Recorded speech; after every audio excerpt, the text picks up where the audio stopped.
I'm Charlotte, and I am from San Antonio, Texas originally. I have a 3-year-old daughter. She was born 3 months before the start of the pandemic. And so I was still working at the time, working from home, and trying to navigate, taking care of a newborn, and balance just the stress of being being isolated. When you have a child that's born, you have that the stress of oxytocin that you get, and so you form like a bond with your daughter or your child, and it's it's unreal the amount of love and just connection that you have, wanting to protect, wanting to nurture. As time goes on, I eventually take my family leave and take on take on the role of a primary parent. I was starting to kind of like feel this bubbling like dysphoria that was occurring. I've always had dysphoria like my entire life, but I just didn't know like exactly what it was. A year and a half to 2 years into the pandemic, I started kind of feeling like all these feelings that were coming up again.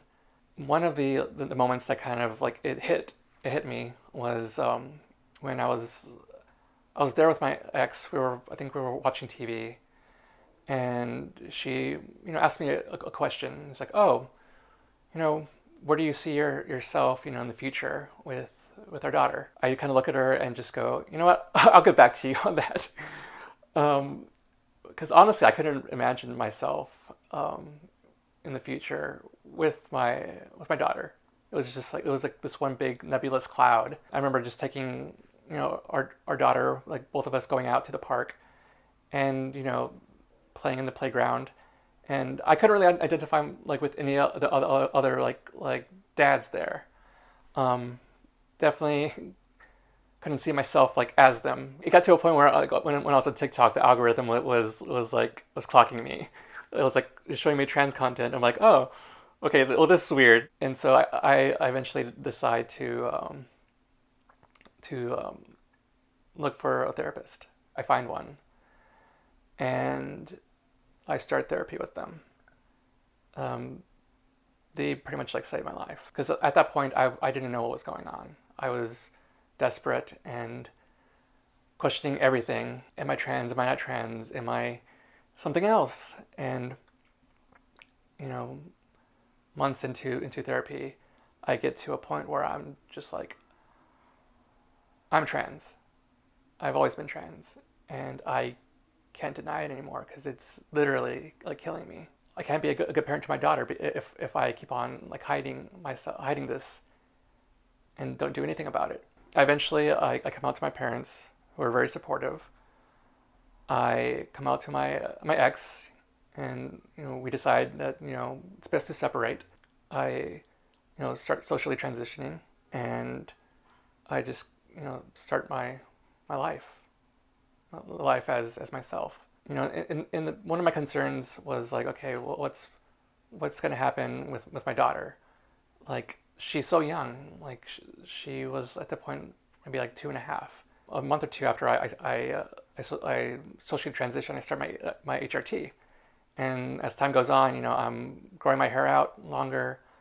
I'm presenting more femme. HRTs, changing me, and my daughter's like along the way is seeing this, like when she visits, and we go out and have our days together, and eventually I don't know when we got to a certain point where I think things started clicking for her. The first instance was when she came over to visit me, and I had just gotten a print. It's a mural. It's a print of a mural done by this queer artist in San Antonio, and it's of the Virgen de Guadalupe, the Virgin of Guadalupe, as a trans woman. And when she came in, she looks at it because it was the first new thing that she's seen in my apartment, and she waits for a second. She looks at it for a second, and she points and goes, "Daddy," and it took me by surprise. Because I wasn't expecting that. It was a moment where I was like, oh my gosh, like it's making sense for her. She's seeing me as I see myself. I think like the best moment, like I guess recently, was when I was doing some voice training around the apartment and saying my name. You know, hi, like hi, I'm Charlotte, and she looks at me and goes, "No, Charlotte." And even though she said no, that was like the first time that she's ever said my name. And hearing her say Charlotte was, I don't know if it was just, it was extremely affirming. It might have been one of the most affirming things that that's happened, you know, since transitioning. Now that I look back at, you know, the question that my ex had asked me about seeing myself in the future with my daughter, I can actually picture that. I can picture myself like 25 years from now with my daughter as an adult, and, you know, see myself walking with her in the park or going to dinner. I now can, like, you know, make these memories with my daughter as myself. And I truly think that that's like a blessing. And I'm glad I'm able to be this person to my daughter, to be my true self with her.